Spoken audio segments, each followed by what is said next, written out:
Gently close your eyes.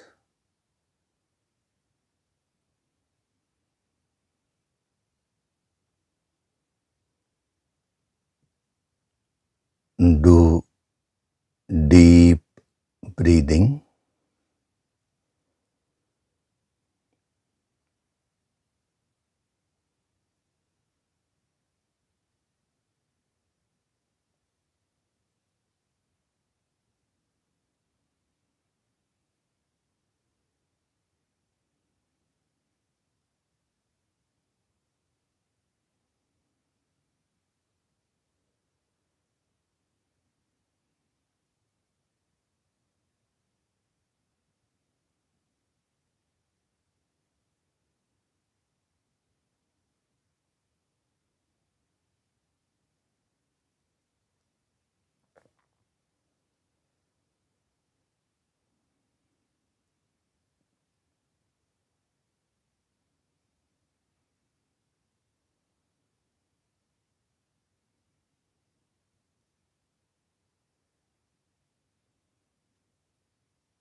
We'll chant Om once together.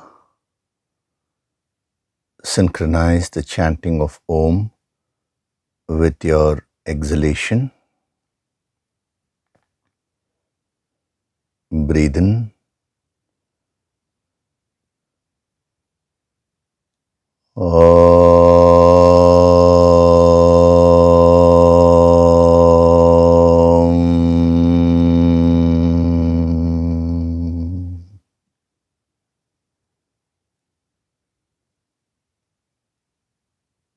Om Sahana Bhavatu Sahanau Bhunaktu Sahaviryam Karavavahai Tejasvinavaditamastu ma vidvishavahai. Om Shanti Shanti Shanti.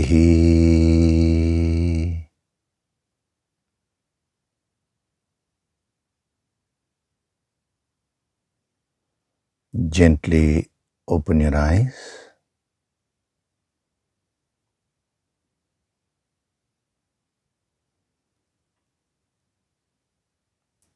We'll chant from verses 16 to 20 of chapter 3. Evam pravartitam chakram Evam pravartitam chakram Nanuvartayati hayah Nanuvartayati hayah Aghayurindriya ramah Aghayurindriya ramah Mogham partha sajivati Mogham partha sajivati Yastvat maratireva syad Yastvat maratireva syad Atmatriptascha manavah Atmatriptascha manavah Atmanyeva cha santushtah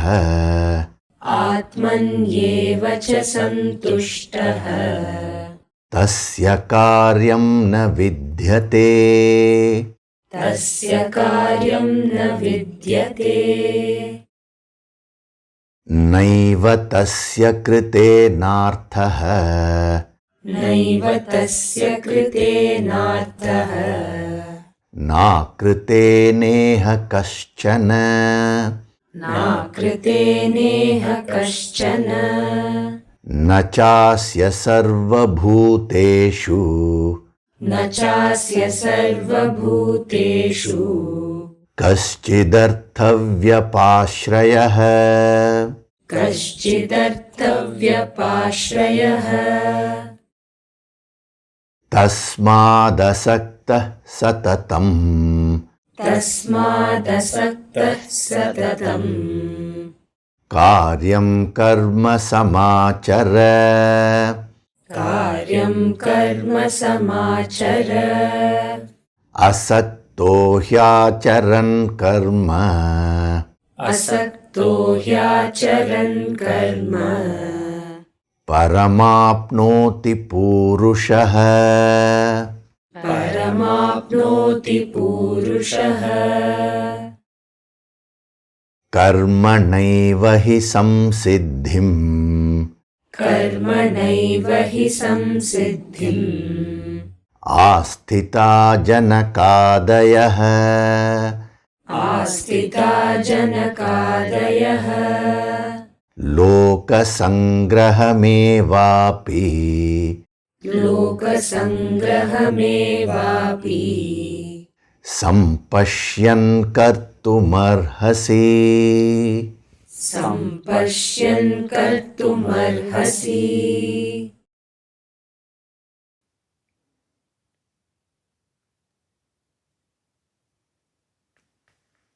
Hari Om, and a very good day to all of you. So in the last session, we were seeing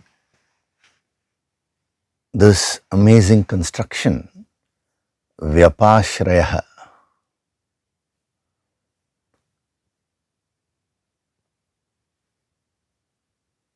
Why I am saying it is an amazing construction is not merely from the language point of view, that is the Sanskritam language point of view. That is totally different. If we just top off with that, that is just a literary appreciation of the language. There are many scholars, not only in Sanskritam language, in any language, who contribute in a literary way. Like we say, Shakespeare has contributed a lot to the literature, English literature. Similarly, Sanskritam literature, many poets, many great scholars. Similarly, if you take Tamil, the very ancient language, many scholars have contributed. But that is purely a literary composition. It uses the subtleties of that particular language. That is a separate field altogether. Now here, we are not getting into the literary beauty of the Sanskritam construction and stopping with that. Here and there where it's necessary, that is also being covered, but our main focus is not on that. Our main focus is on sadhana. What kind of sadhana impact, that is, what kind of impact does it have in your life, in your sadhana? That is what we are seeing.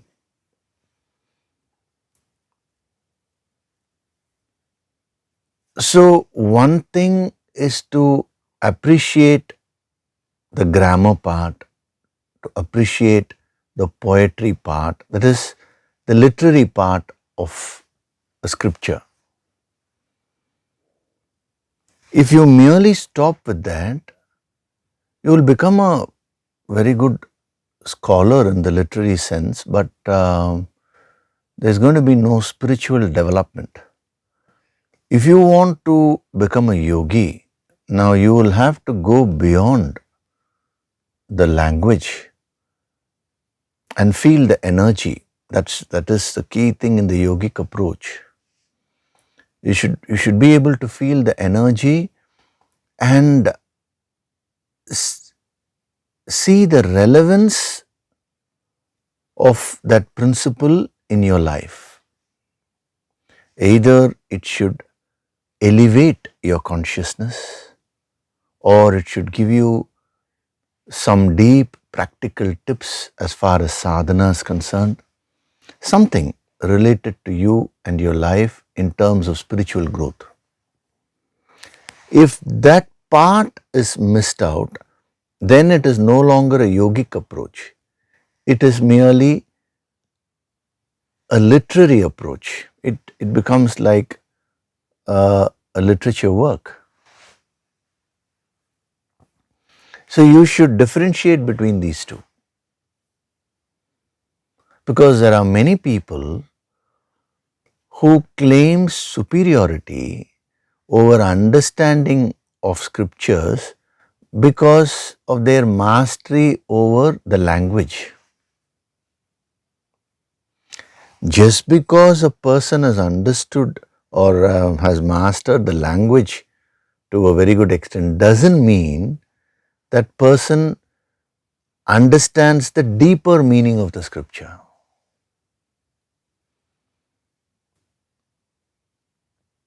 This is not true merely with the Bhagavad Gita alone. I am saying any scripture. So the language, the grammar, the constructions, all these are like embellishments. But the core message is so important. It is an essential. So you have to differentiate between the essentials and non-essentials when you are studying a scripture like the Bhagavad Gita.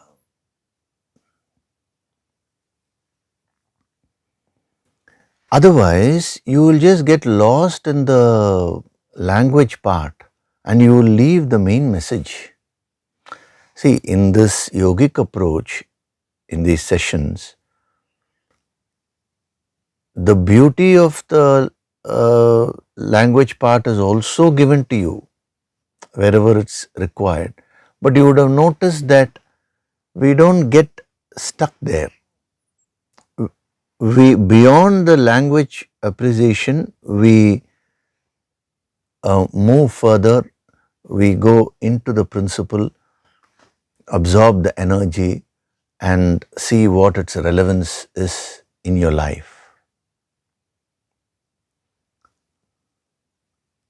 So what has happened today is that when it comes to spirituality, all the non-essentials are being focused on. The core message has been missed out. Whether it is Karma Yoga, whether it is Bhakti Yoga, or whether it is Jnana Yoga or Hatha Yoga, whatever it is. See, for example, if you take Hatha Yoga, the physical movements, the breathing, all these are like the language in Jnana Yoga.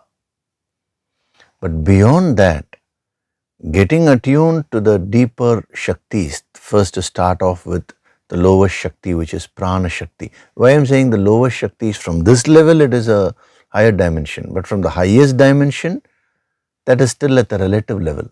So getting access to the Prana Shakti and moving the Prana at will. Now, that is the essential aspect of Hatha Yoga. And the yogis call it as Hiranyagarbha Yoga. It is named after the great yogic avatar, Hiranyagarbha, who taught this yogic science.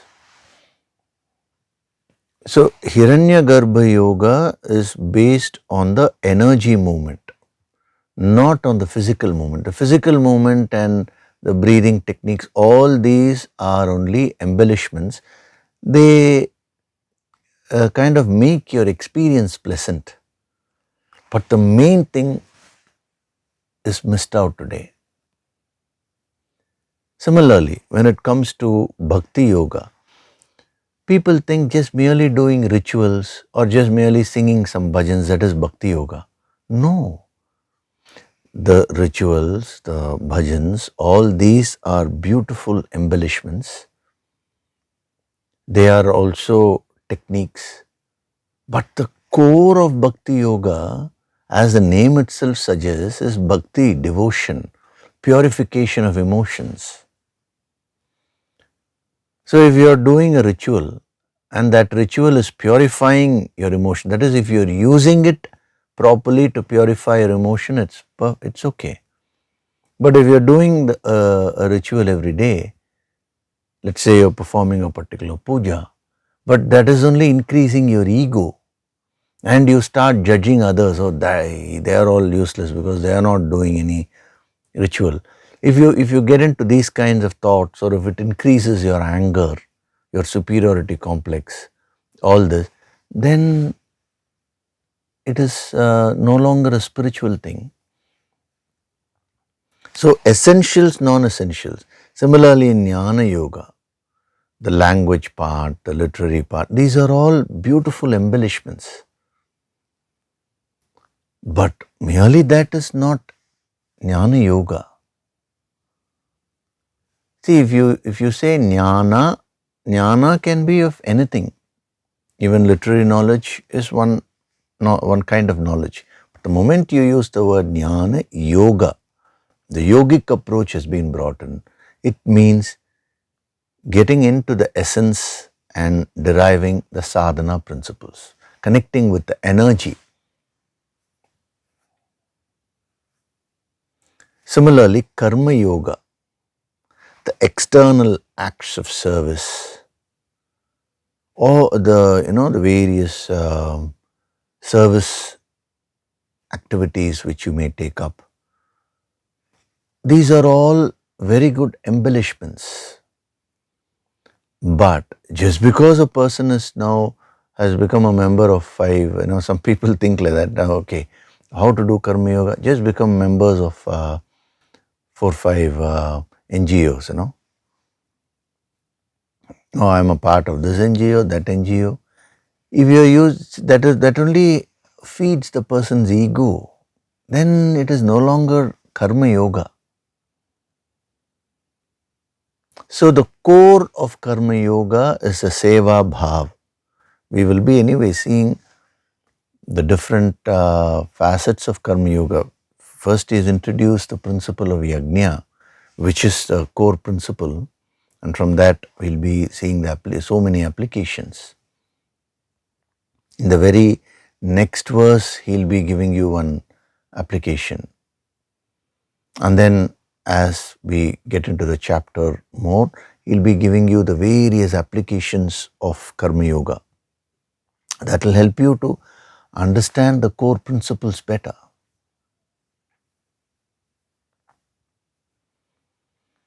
So in any area of life, if you differentiate between these two, essentials, non-essentials, it will give you a lot of clarity. So the essentials cannot be missed out. There cannot be any compromise on that. See, I am giving you a very broader application of this. Supposing you take your financial area, finance. Earning income, saving, these are all essentials. If you cannot earn and if you cannot save, then you cannot achieve financial stability. See, the context here is financial stability. So what are the essentials? A person who has a weakness for spending, anything which is thrown at him, immediately he buys. If he is unable to afford it now, he will buy it on loan.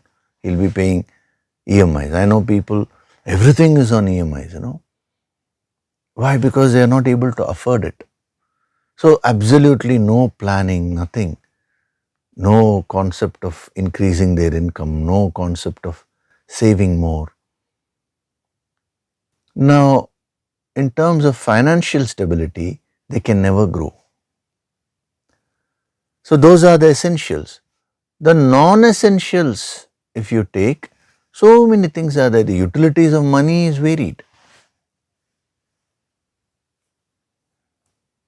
So like this, in every aspect of your life, you should make a distinction, essentials, non-essential. With essentials, with respect to essentials, no compromise whatsoever. And then you can use the non-essentials to create an effect, to make it more beautiful. Just as The same verses, supposing it is given in a prose form without the poetry part, now it will convey the message, but the poetry adds to the beauty, it adds to the effect. It enhances the core principle. So a person who is firmly rooted in the essentials will know how to use the non-essentials properly. If you are not firmly rooted in the essential principles, then your mind will wander, you will meander, and you will get just involved with the non-essentials, and that will occupy your mind. See, you take the cell phone, for example. Now, even in that, there is something called essential and non-essential, how you use it. You need that clarity. So, essentials, yes, today communication has been greatly enhanced because of this advancement in technology. It's wonderful. But more than that, if all the time your energies are going into just merely scrolling and reading this message, that message, which has no relevance to your life, or just simply seeing the various short reels and all that without any control, now you have allowed your mind to wander away. The result of that would be that you will not have time for the essentials of life. See, for example, if you want to learn the science of manifestation, you will have to awaken the mind powers, the inner powers. For that, you need to develop that quality of focusing, concentrating over a long period of time at one thing. It doesn't come just like that. Years of practice will make you a yogi. Manifestation is just one small aspect of the yoga, the application of this great yogic science. Now, let's say all the time you are just seeing short reels, and you're continuously scrolling. You should just see what is happening to your mind. The very structure is designed in such a way that you're not focusing more than 30 seconds at one thing. 30 seconds, 1 minute, whatever it is, whatever the time is. So many changes.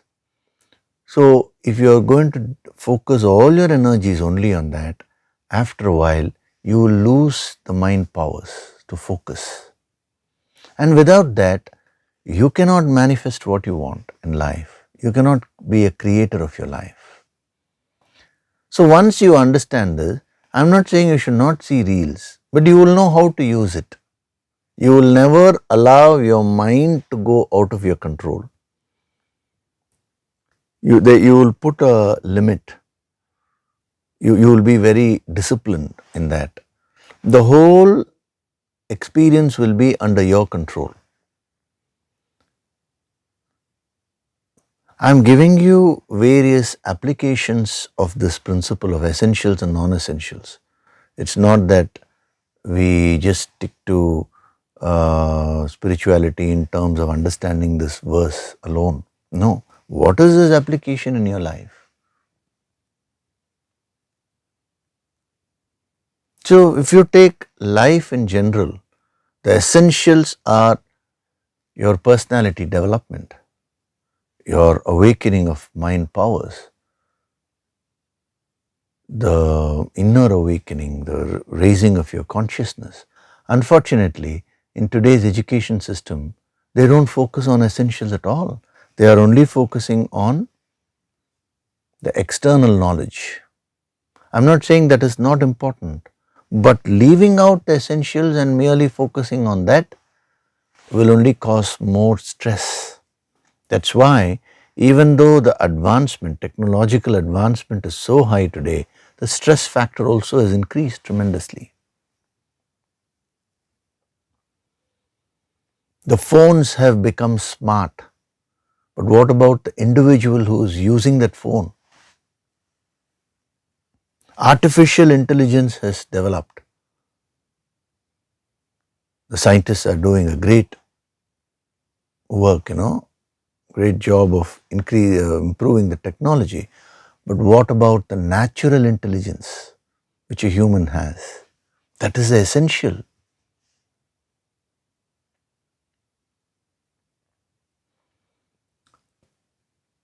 So, whatever be the scientific advancements, that is at the external level, but focusing on your inner energies, this is the basic essential of life.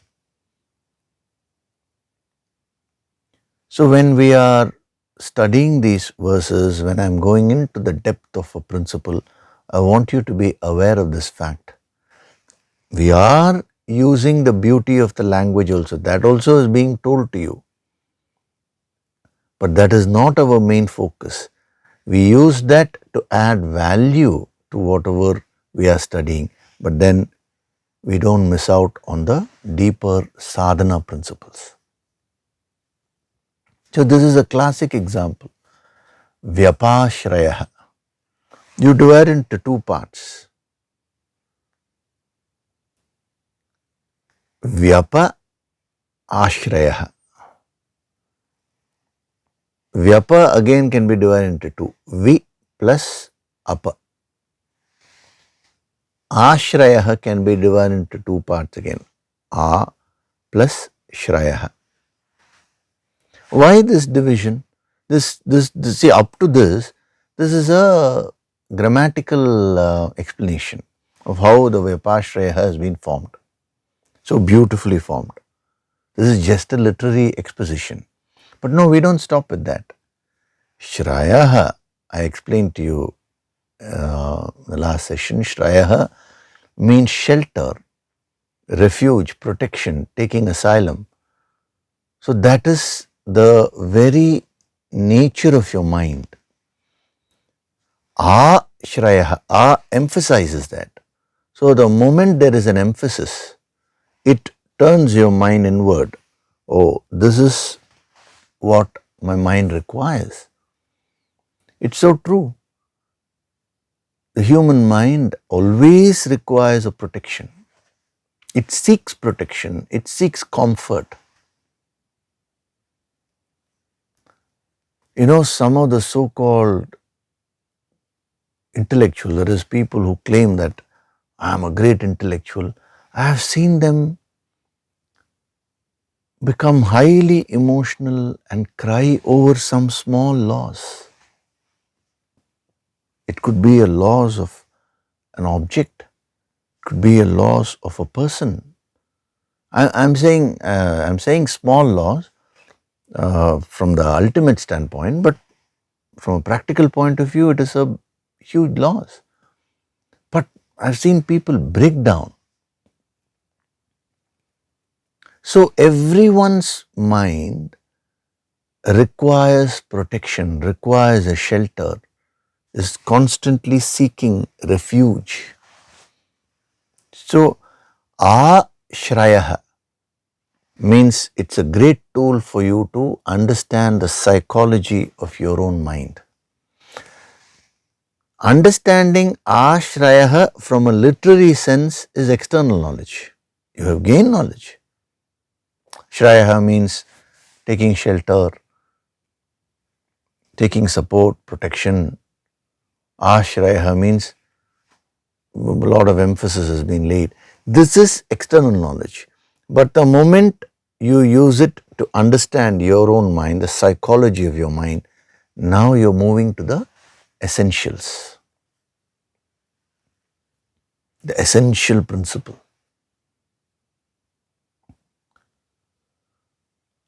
So, the sadhana of Vyapashraya is not merely in understanding the construction, using that construction. The first step is that, but then using that to understand your own mind,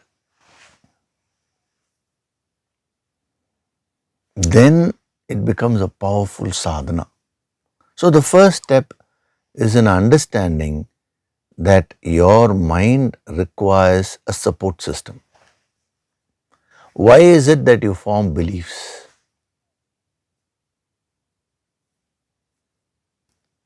Because a belief provides that support system. If your belief is negative in the long run, it can create issues. But you believe in something because it gives you a support to your mind. You believe your mother, you believe your father, it gives you a support. You believe your guru, it gives you that support. When you remove all the beliefs, either you should be at the highest level, you're merged with the infinite. A person who is merged with the infinite has no beliefs because he directly experiences. You believe in something only when you don't know it fully. Or you will lose all your confidence and you will become highly stressed. That is, when you remove all your beliefs, it should be backed by the highest experience. Otherwise, you will end up with more stress.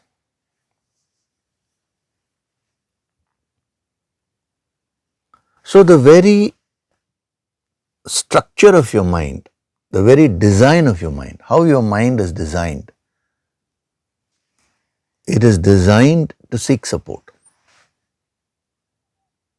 to take refuge.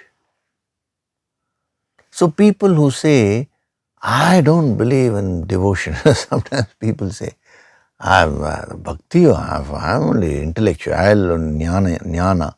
They really don't know what they're talking because they are also taking support in knowledge. Some people say, I don't believe in God.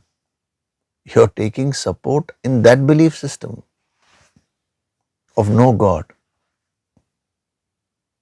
A person who says, I believe in God, he's called an atheist. He's called a theist. He's taking support on his concept of God. A person who says, I don't believe in God, he's called an atheist, he's taking support in that non-belief. He says, I am a rational person. So he's taking mental support in rationality. I'm putting it in quotes because believing or disbelieving doesn't make a person rational. Whether he's truly questioning and whether he's open-minded, all these things we have to see. Some people say, I have no beliefs. I'm scientific. If you go deep within, you are believing science.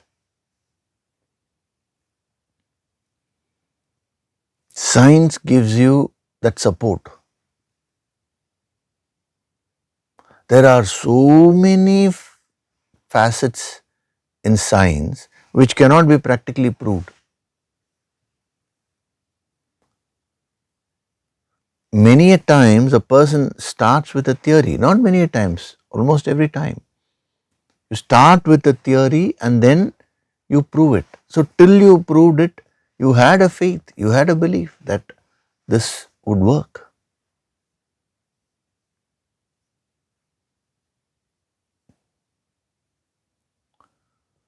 So the mind always needs a support system. This is the first thing which you need to understand about your own mind. You're constantly seeking support at some level.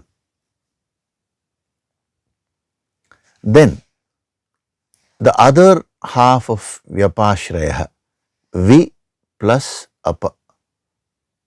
Apa means moving away, moving off the main course, we intensifies that. So on one hand you're seeking support, ashrayaha, but on the other hand you're actually moving away from whatever you're seeking. Both these principles have been put together into this construction, vyapashrayaha. So this second step makes you introspect more. This is the deeper sadhana which you should do. Okay, on one hand, I am seeking support. On the other hand, where am I moving? Am I moving towards the correct source which can give me permanent support, which can give me permanent protection? Or am I moving towards sources which are actually giving me more stress, which are causing more issues to my mind?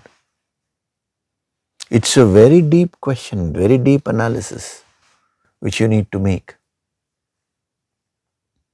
This kind of analysis is called manana, reflection.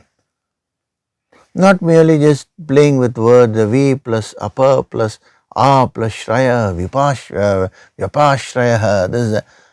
Yes, that also we are doing, but that has got nothing to do with spiritual sadhana. Spiritual sadhana is in using this to understand your own psyche.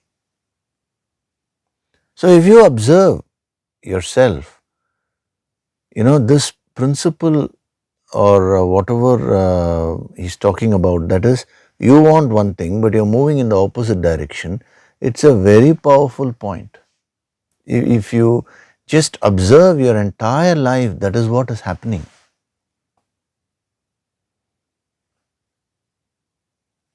You want health,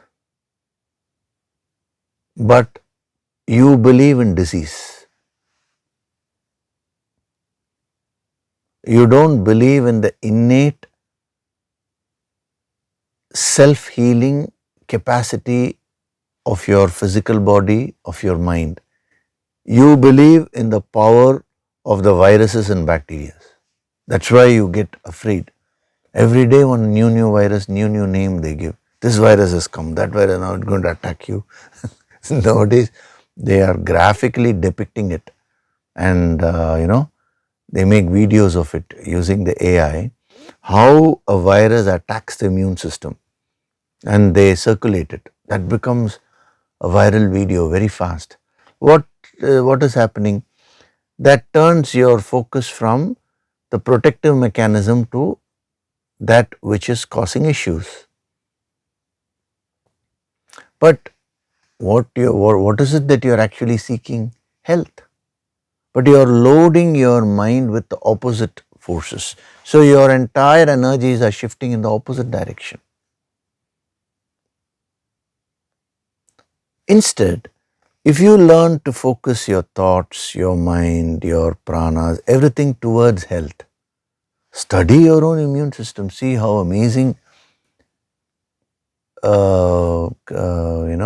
it is. It's a beautiful creation. Learn the Kaya Tattva principles, which teaches you how to balance your energies, how to balance the 5 elements. The empowerment course is there, no? It's not merely for you to do the empowerment and just think everything good will happen. It's not like that. Practice those principles. It's been kept online so that you can do it any number of times, these empowerments, But when the first time when it's given with more power. Thereafter, you need to put in a lot of effort.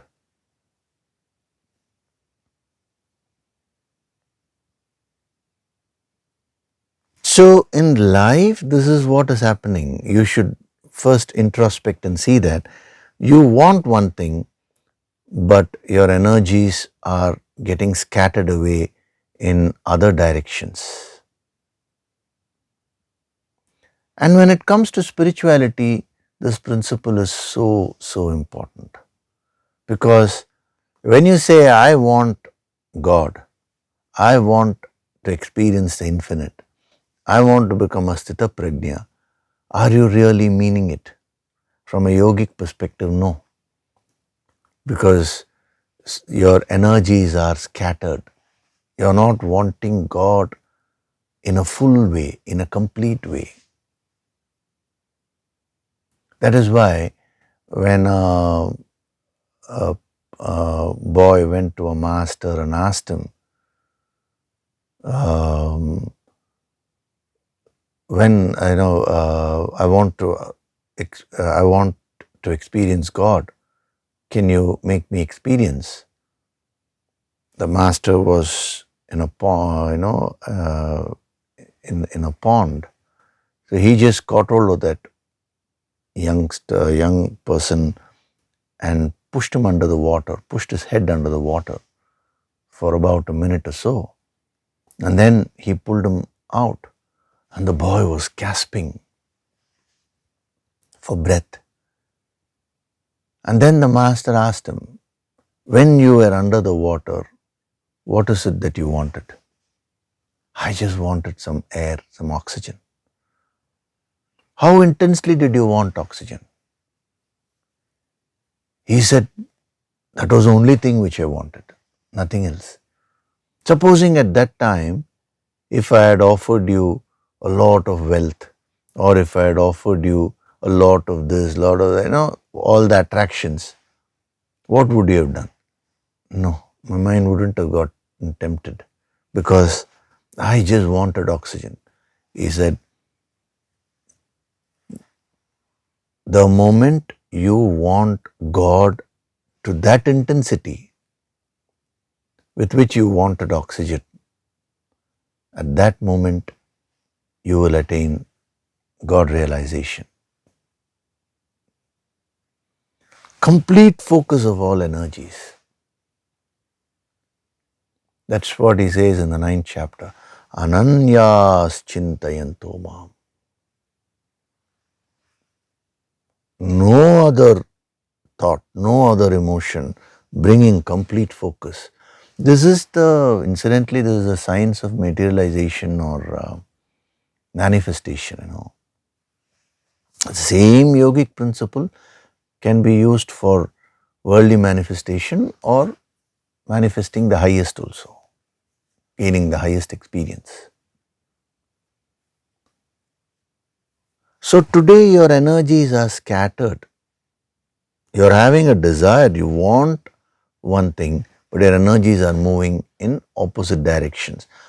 That is what is the caution given by the very construction of this word vyapashraya. It forces you to look within and understand what's happening within you. So apply it in every area of life. See, the moment a sadhana principle is given, as a true sadhak, you should become very excited because it's one more tool which has been given to you. Okay, let me see it with respect to relationships. What is it that I'm wanting? I'm wanting to be happy with my spouse. But what am I doing? I'm doing things which will create unhappiness. I'm being rude to my spouse, or I'm not doing whatever is required.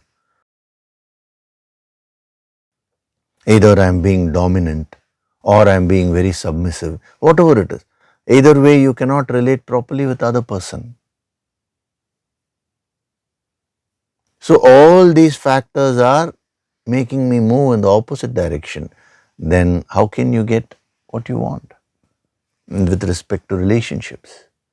So similarly in finance and with respect to your work, everywhere you can apply this principle. See, a good sadhak will get so excited, I'm putting it in a positive sense, a moment a new tool is given. Every principle which is being given is a new tool for you to do sadhana with. Tools are being provided. But what are you doing with those tools? That is the question. By merely attending these Sunday sessions, don't think your life will change. No, that is the first step. The tools are being given to you every Sunday. Now, thereafter, how you use those tools in your life, that will determine whether you will get the full benefit of these sessions or not. That is purely in your hands only. I am doing my duty to provide all the tools, to eke out, using the yogic approach, doing the tapas, bringing out those tools and then giving it to you in an easily understandable way, in a user-friendly way. But then how you use it in your life, that depends on you. So, Vyapashraya is referring to the two opposite forces. You're wanting support, but you're moving away from it. So, where are you then moving?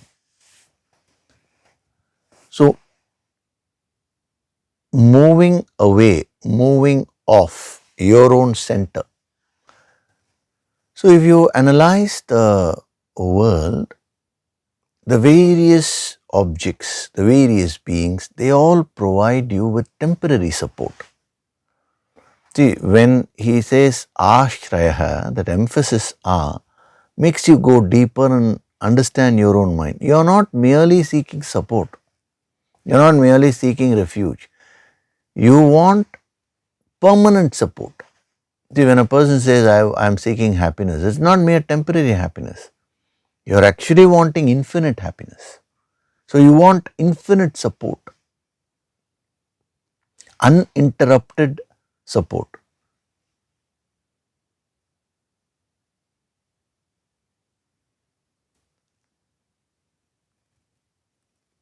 Now, when you want infinite support,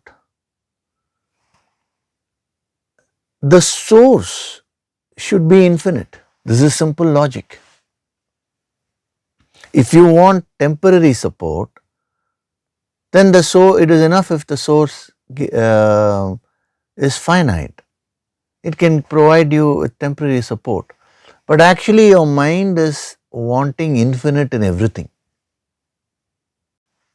That is why you're greedy. See, when Swami Ramatirtha was asked, why is a person having greed, avarice? He said, why not? You are seeking the infinite. You're seeking it in the wrong direction. So you will not be satisfied, he said. The reason why a person is greedy is the more he gets, the more he wants. Because he is actually not seeking these temporary things. The mind is seeking the infinite unconsciously. The more happiness you get, the more you want. The more knowledge you get, you want more. The more money you get, you want more. The more power you get, you want more. Why? Have you ever thought about this? This is what Swami Ramatirtha said. The reason why you're wanting more and more and more and more endlessly of everything in life is because you are seeking the infinite. You are the infinite. And you are seeking that unconsciously. Today you are seeking it in various things like wealth, name, fame, power, position, all these things. These are the toys through which you are unconsciously seeking the infinite. But since these toys are all finite, they can only give you finite happiness. Whether it's happiness or independence or freedom, that support, that refuge, that shelter can be given only in a finite way. So that is why, in spite of putting all the efforts to get something, you're still not getting that infinite support which you're wanting. So the source is the key. Whenever you want something, that source should be able to provide it. So what you're wanting is the infinite. Whether you declare it or whether you're aware of it or not is immaterial. But that's what you're wanting. And that's why you're wanting more and more of everything. You're naturally seeking the infinite. Why is it that a person has endless desires? A person will have endless desires. Why? Because your nature is infinite. So you will keep on seeking something or other, and you will never be satisfied because you are seeking all this from the finite sources. What the finite sources are? That's what he is referring there. Objects and beings in the world. We will see that also in detail, but first the Vyapashraya part, you should understand it fully. So you're wanting the infinite on one hand, but you're moving in the opposite direction, and that is why your your energies are creating a lot of mismatch. You're never happy. You're never satisfied. You never feel that support. If you go to the innermost core of the mind, there is some kind of fear always there. It is only a yogi who has got that infinite support, who has gone to the source of infinite support, he becomes fearless, truly fearless from the core. When you experience that you are not this body, mark my words, I am saying when you experience, not when you just merely gain knowledge about this. When you experience that you are not this body, then you will lose the fear of death, physical death. When you experience that you are the higher self, all fears go away. Why? Because now you got attuned to the infinite source.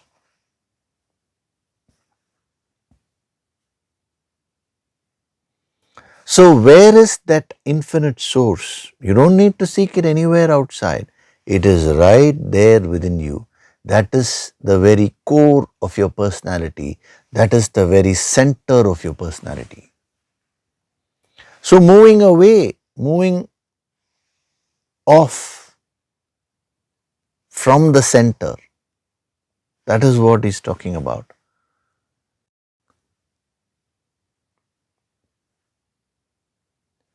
Vyapashrayah, V plus apa plus A plus Shrayah. What does it convey? Intensely and completely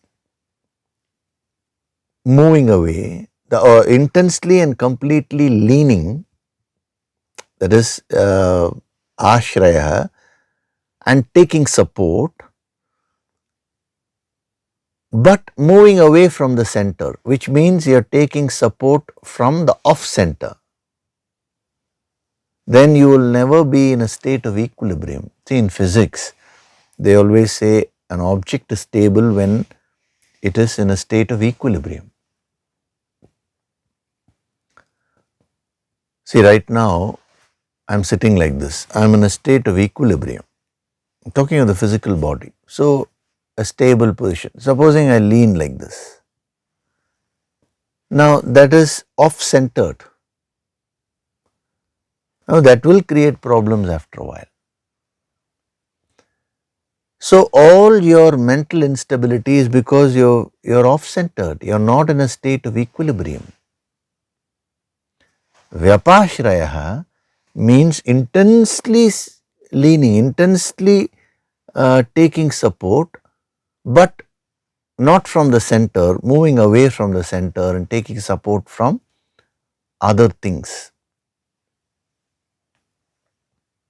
So, in effect, Vyapashraya means you are not in a state of equilibrium.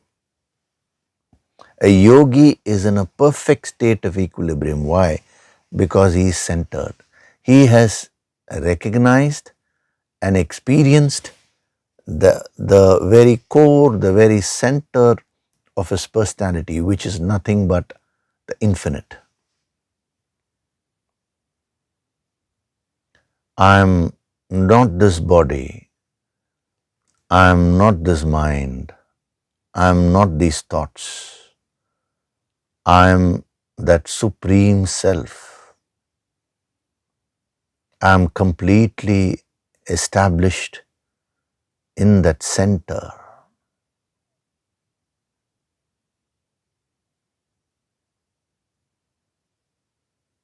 This is the experience of a yogi.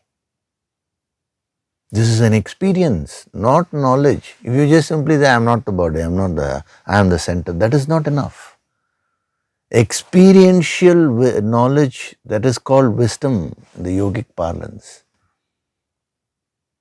Just as you are experiencing that you are the body today, the moment you experience that you are the Supreme Self, then you will become a yogi. That is the day when you become a yogi. Not when you are just merely learning all this or talking about all this. That is just mere verbal language. Many people say, yes sir, I have understood. I have no fear of death. Why? Because soul never dies. When you say that soul never dies, are you really experiencing it? It's just borrowed knowledge. That will not help you to conquer your fears. So this is a sadhana. So vyapashraya means moving away from the center and becoming dependent on other factors apart from the center, which is the infinite. Where do you go and get stuck? Where do you go and get dependent? He says, beings and objects. Number one, you may get attached to beings. Number two, you may get attached to objects. So he is covering both. And he says, a yogi is not dependent on anyone or anything for his happiness. It's a very powerful statement. There are no beings or objects which he is dependent on. He is dependent only on the infinite. He has taken full support, full refuge in that infinite. Thereafter, he or she becomes completely fearless. Nothing can really topple the mind thereafter, because the mind follows the consciousness. It is a supreme state of a yogi which he is giving here.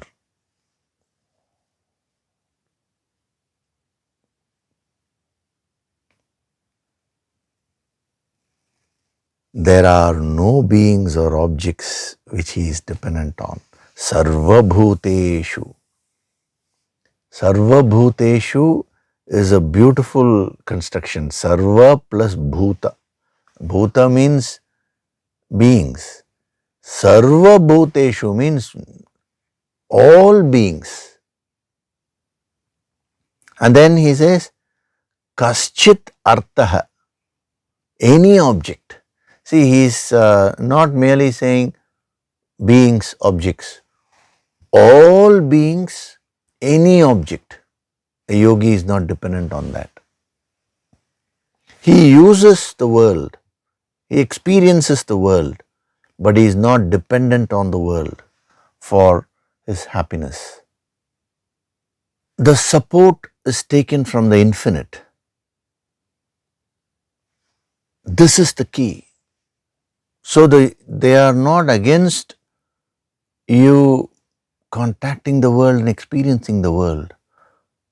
But where is your support system rooted in?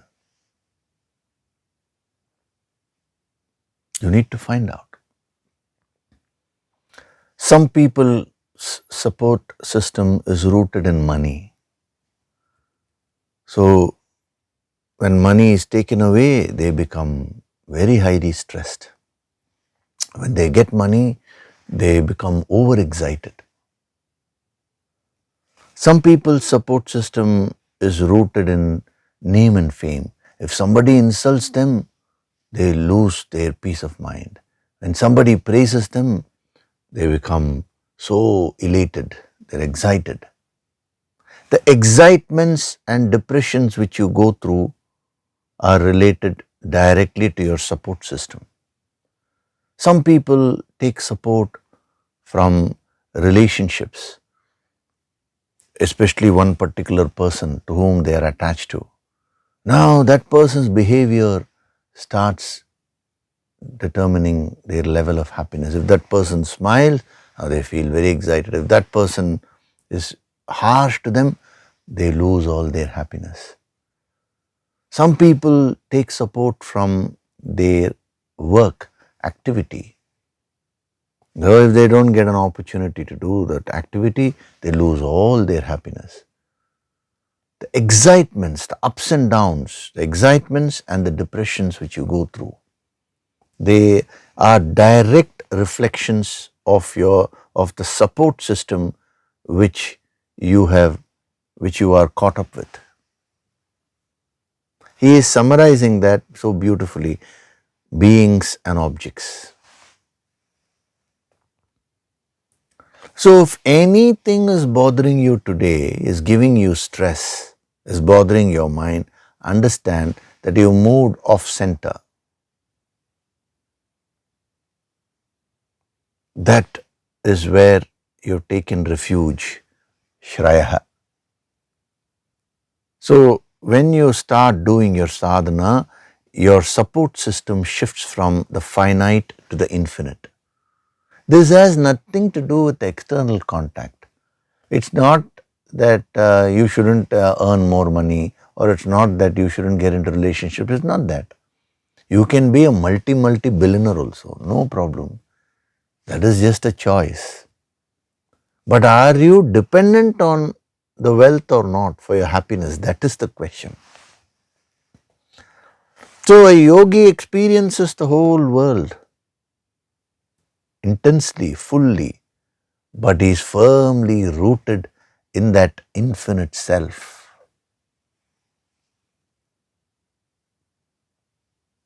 So he is always having that inner security.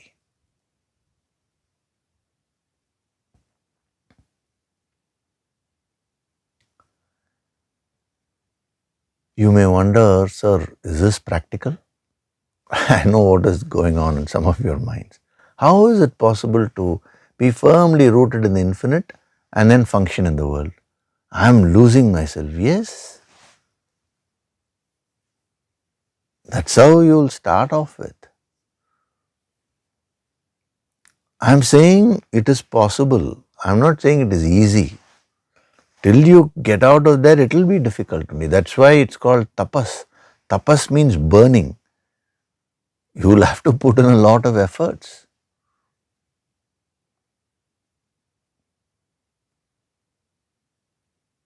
Spirituality is just not a casual thing which you do and easily. It's not like that. It's a very serious, concerted, concentrated effort. To shift your support system from the finite to the infinite is a real sadhana. First of all, you need to identify your support systems now, support centers, the sources. What are you attached to? That gives an indication where you have placed your support. If you are attached to wealth, you have allowed your consciousness to take support there.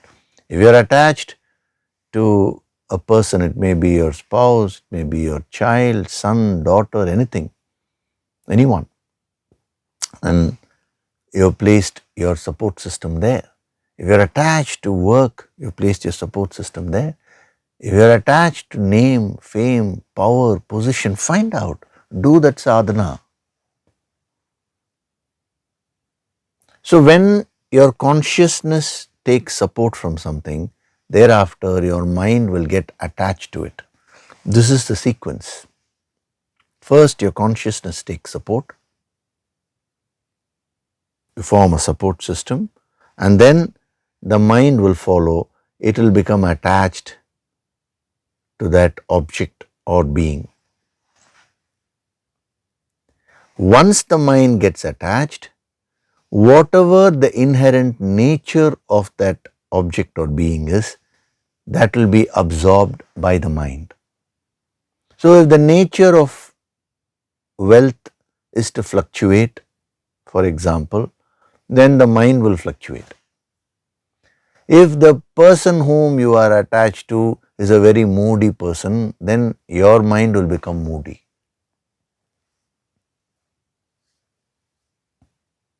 You see this practically happening in your life. Number one, consciousness takes support. Number two, the mind follows and gets attached. And number three, the mind starts experiencing whatever that source is providing. These are the three steps. I'm explaining it this way so that it becomes very clear to you.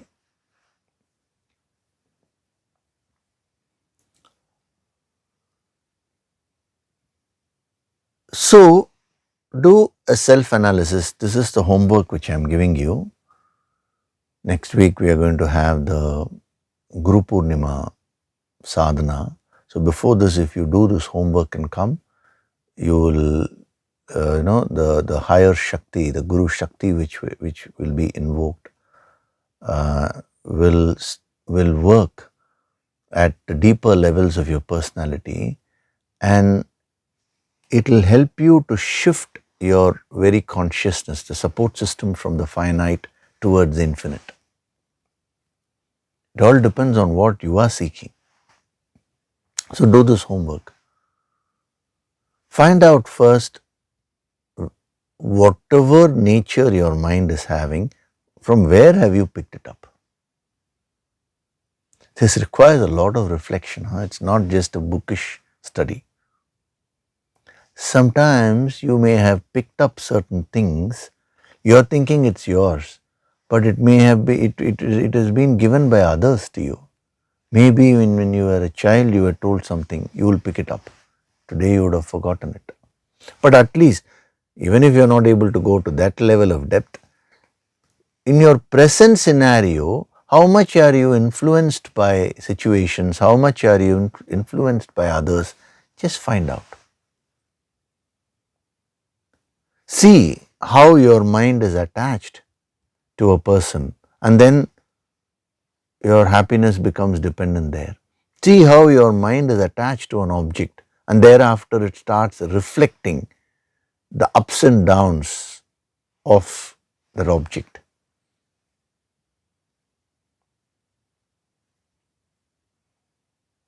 See, I have given you broad guidelines. Now specifics is something which you need to work out.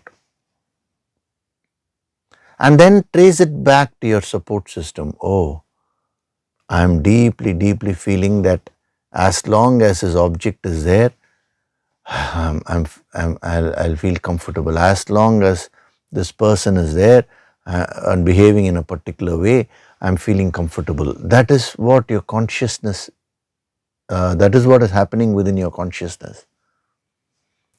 Now, when you become aware of this, it's a very advanced state of sadhana. And then when you receive the higher Shakti from the Guru, the higher Shakti will do the healing. Not merely healing at the external level, no. Not merely healing at the emotional level, but at the very consciousness level. If you can step up to that level, you can receive maximum.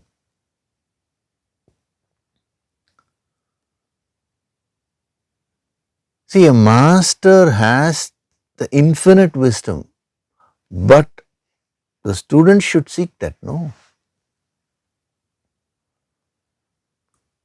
Master is willing to give the infinite, but what the student is asking for is something very small. Sir, my child who, I have just put her, my daughter, she has just joined LKG, I pray to you that you give healing so that she gets A grade in her report card. I'm manifesting it. Sometimes I get mails like that. I'm not belittling it. I'm not saying it is wrong. But your entire focus is only on that. The grades which a child gets in pre-KG, does it have any relevance later on in life? You should question that, no? See, your support is there. Your consciousness is stuck there. And then so many ups and downs. If the class teacher were to call you and say, listen, your child from A, it has moved to B in this aspect. No, immediately you get so agitated. I know many parents who get so affected. Sometimes I wonder who is the child, who is attending school, the parents or the actual child. Exam means parents get exam fear more than children.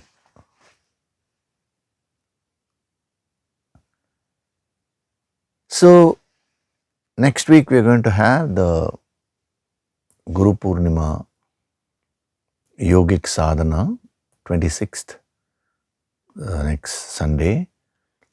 And I'll tell you after that whole thing is over, you can, what you should do on 29th also I'll tell you, which happens to be the actual Guru Purnima day.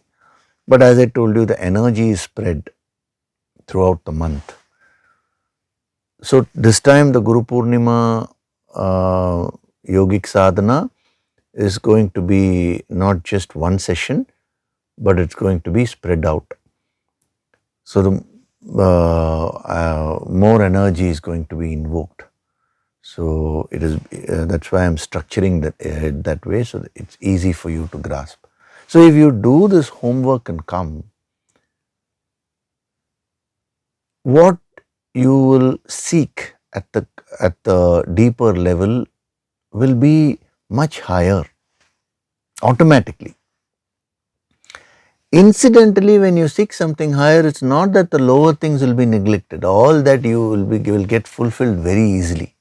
See, when you are stuck at a level and when you are seeking it, you will not get it. I want to materialize a house, Yogishri, my own home. You're so attached.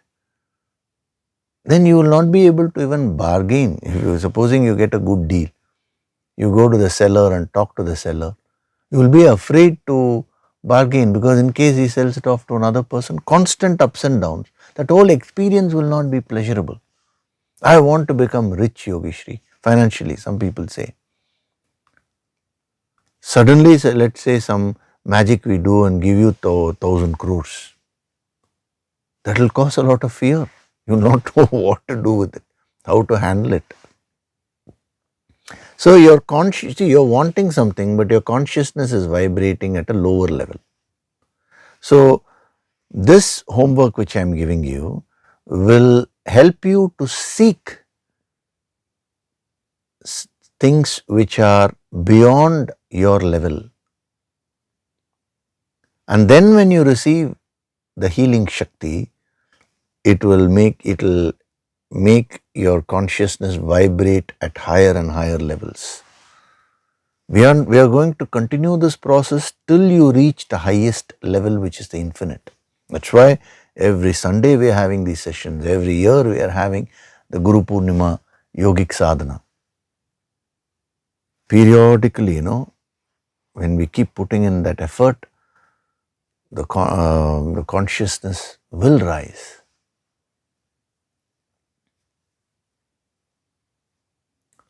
So you do this small homework and come next week. Before we do the Nididhyasana meditation, I will take up one small question. This is related to the Guru Purnima.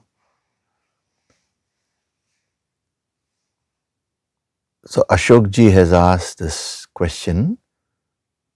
It was said today about the physical form of a guru and the energy of a guru. A sadhak progresses from the physical form to the energy presence. With further progress, does the energy presence gets dissolved and leave a state of nothingness within? If yes, what is the state called? Or do we live with the presence full life? Thank you once again, Guruji. So, this is a nice question. I'm taking it up because it is related to the Guru Shakti and all that. Next week we're having the Guru Purnima sadhana also. See, everything, it not only with respect to Guru Shakti, everything has three aspects. The form, the external aspect, then the subtler aspect. Subtler ranges from something immediately subtle up to the energy part. And then the third aspect is the infinite. The source of that energy is always the infinite, which you are calling as nothingness. You can use any name. You asked what is it called. Different masters have called it by different names. Buddha called it nothingness. Some masters have called it Purnatvam, completeness, Ananta, infinite.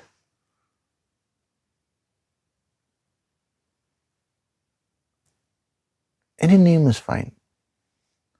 So, three aspects, external aspects, the form is the external aspect, the subtler aspect, right up to the energy, and then the infinite aspect, which is the source of this energy.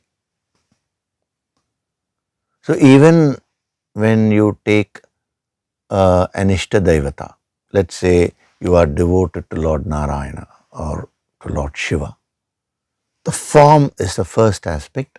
Behind it is a subtler aspect, which will be the emotions, all that, and then leading up to the energy level.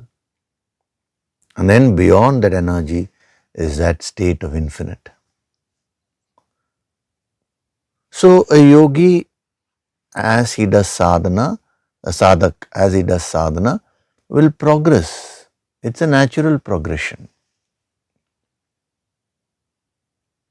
Same thing with the guru also. First is a form of the guru. So that's what you will relate to naturally. But then slowly, the guru will encourage you to do your sadhana properly. If you are fully attuned to the guru and don't confuse yourself with anything else, then only the guru will be able to guide. See, we are going to do the yogic sadhana of Guru Purnima. So it is time to very clearly mention to you all. If you want the full benefits of the Guru Shakti, now you will have to get fully attuned to the path which the Guru is showing. If you have your own things, I will read this book, I will read that, I will. Now, you may say, what is wrong? I am gaining more knowledge. It's not that. Everything which you read will have an influence in your mind without your knowledge. It causes a disruption of energy. You will have to stick to whatever path is shown.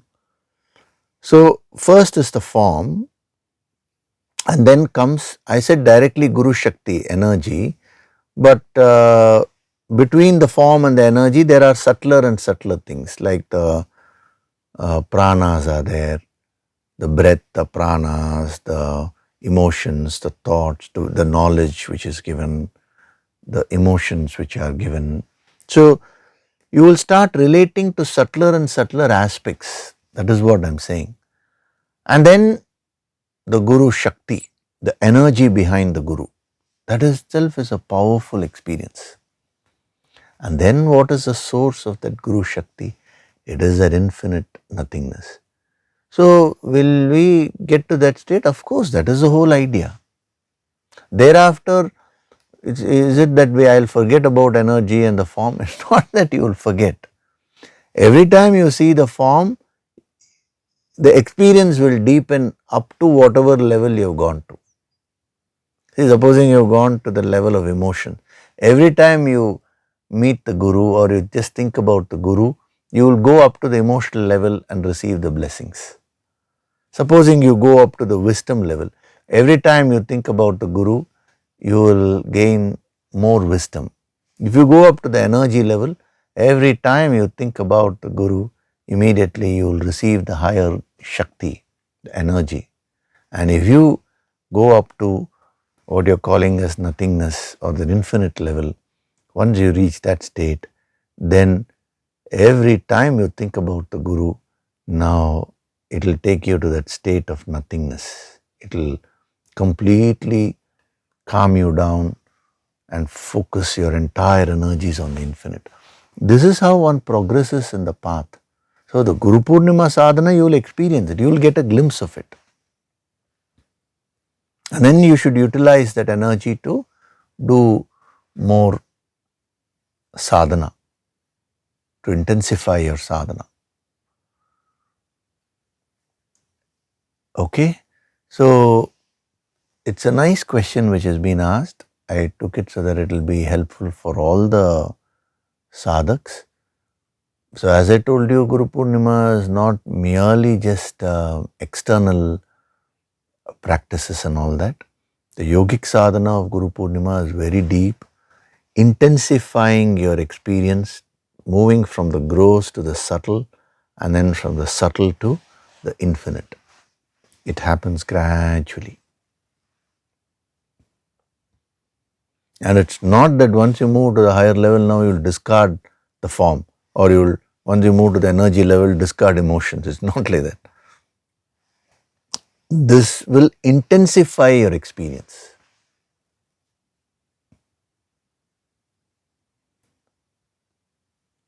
The connection will become more strong. We are establishing that connection through the yogic sadhana of Guru Purnima and strengthening it year by year. Is that clear? So now we'll do the Nididhyasana meditation. I'm also preparing you for the powerful blast of energy next week, or the yogic sadhana of Guru Purnima. So gently close your eyes.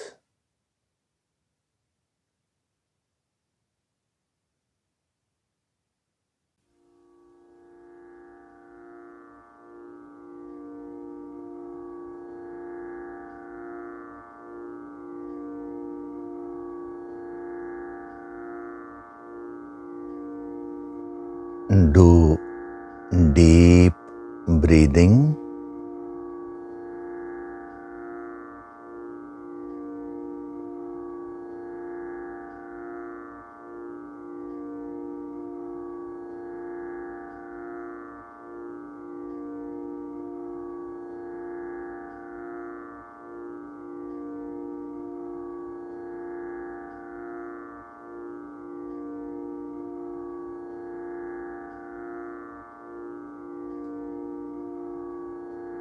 With every breath, I am becoming more and more relaxed.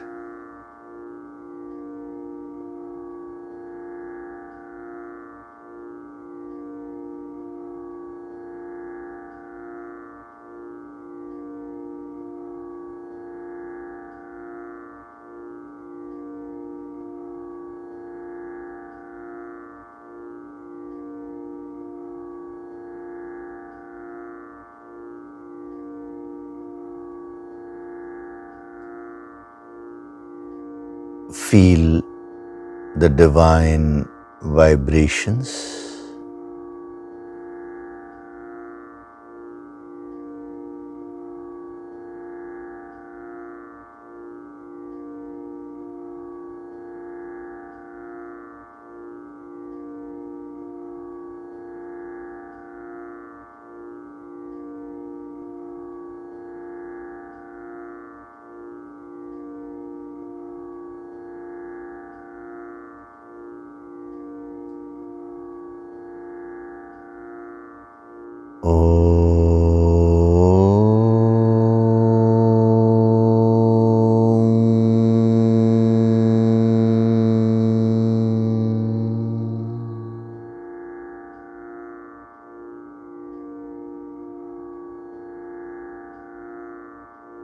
With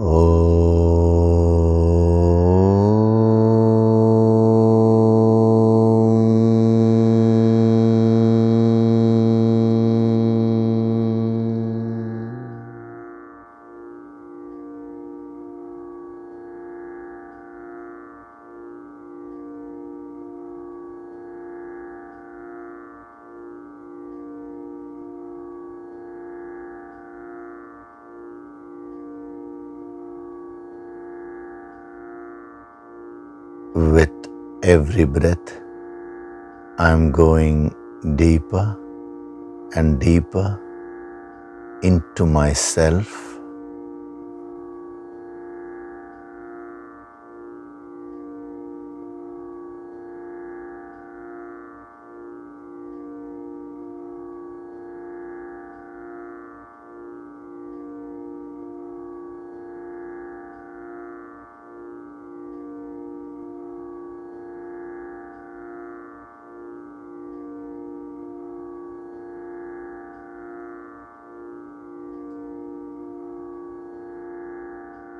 Beyond my physical body, beyond my emotions and thoughts, lies the higher self, which is the core of my personality, the very center of my personality.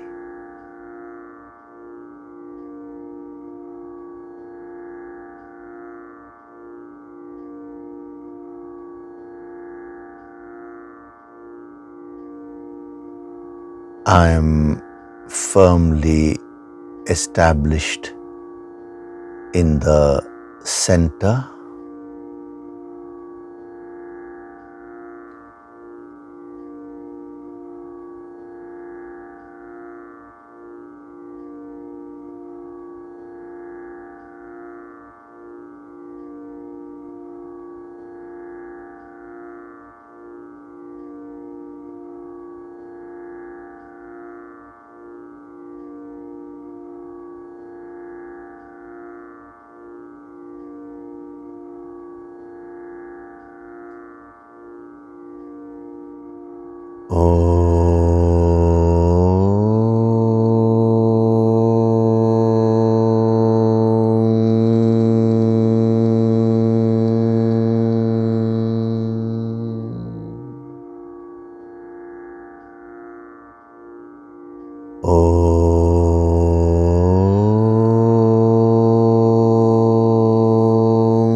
I am Swayam Prakashit, self-illuminating.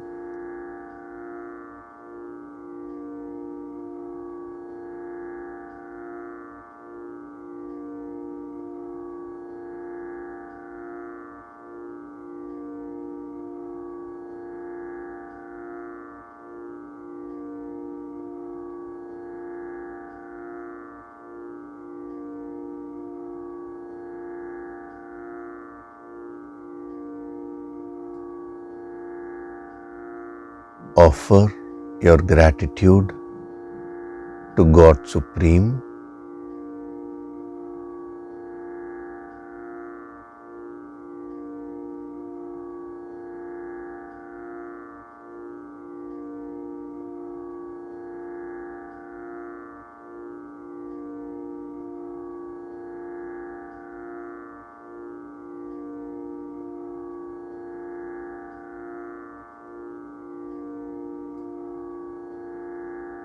Offer your gratitude to your Guru and all the holy masters.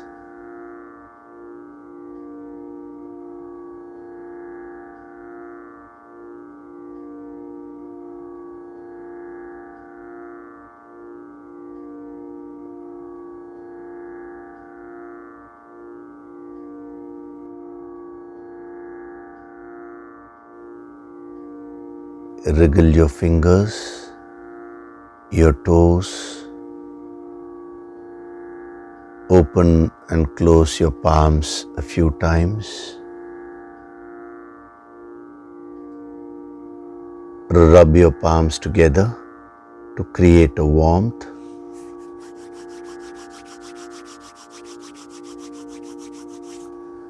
And cup your eyes with your palms.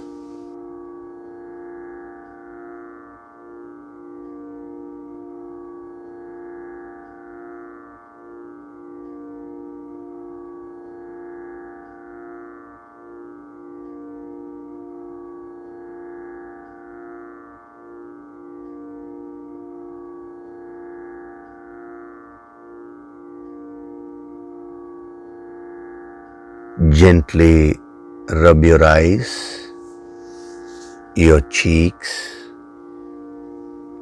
forehead, the top of your head, the back of your head, your neck, and slowly open your eyes.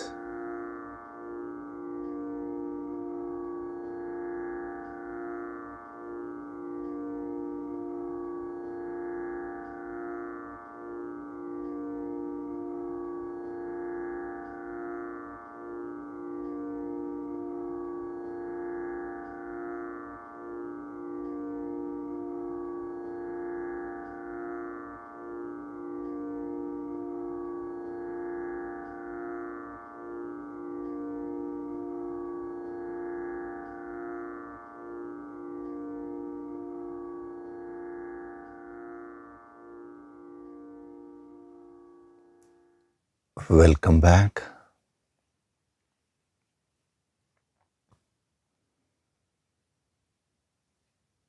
We had a very deep session today.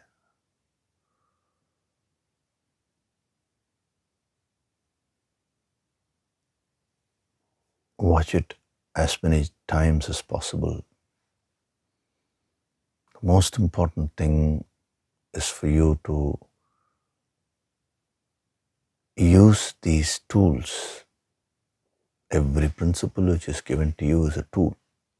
So use these tools to make a complete self-analysis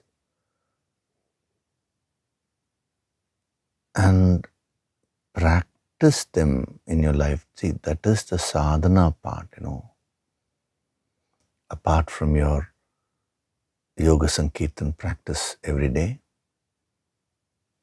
you should also internalize this.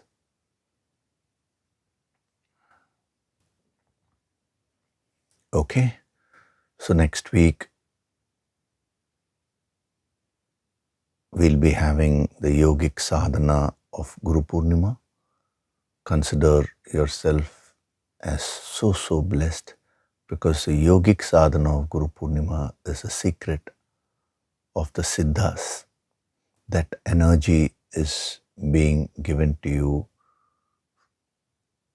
very freely, openly. So now you have to tune your inner personality to receive maximum.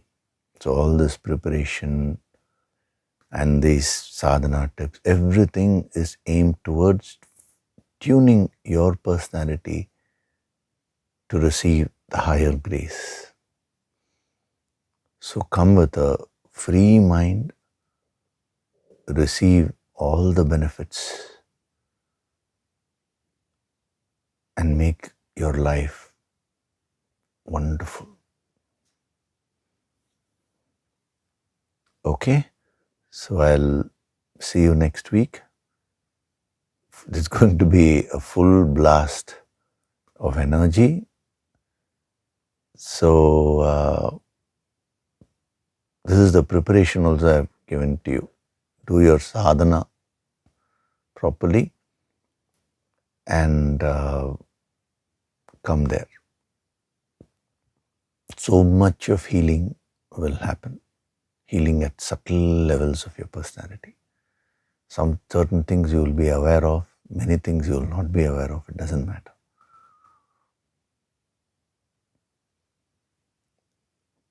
Okay.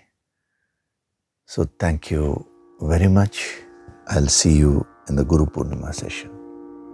Hari Om.